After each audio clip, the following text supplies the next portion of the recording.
Les responsables de la forçate civile ne sont pas allés à mille chemins pour montrer leurs inquiétudes face à l'instrumentalisation dans l'affaire des 49 militaires ivoiriens arrêtés au Mali. Nous sommes entre nous frères. Entre frères, on dit chez nous en Afrique que le linge sale se lave en famille. Les cas de ces 49 soldats ivoiriens doivent servir de leçon à tous les peuples du monde, plus particulièrement de l'Afrique. Un adage de nous dit ni bolo karela wena fununa vedat ikana. Ne laisse pas ta main cassée pour autrui.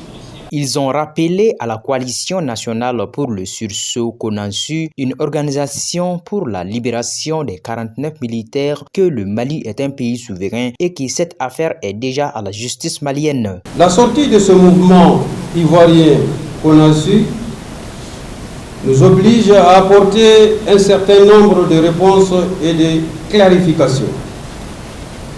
Tout d'abord, la forçate civile rappelle à ce mouvement ivoirien que le Mali est un pays souverain et que la question des 49 militaires ou 49 soldats ivoiriens rentrés illégalement dans notre pays relève de la sécurité de l'État, d'où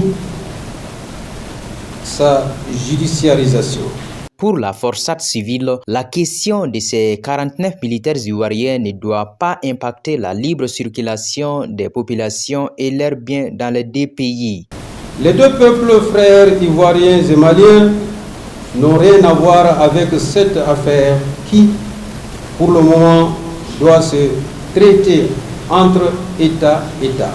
La forçate civile déplore les derniers agissements de certaines personnes mal intentionnés contre des chauffeurs et artistes maliens, en appel au sens élevé de la responsabilité des uns et des autres afin de mettre les intérêts des deux États et des deux peuples au-dessus des considérations politiques personnelles.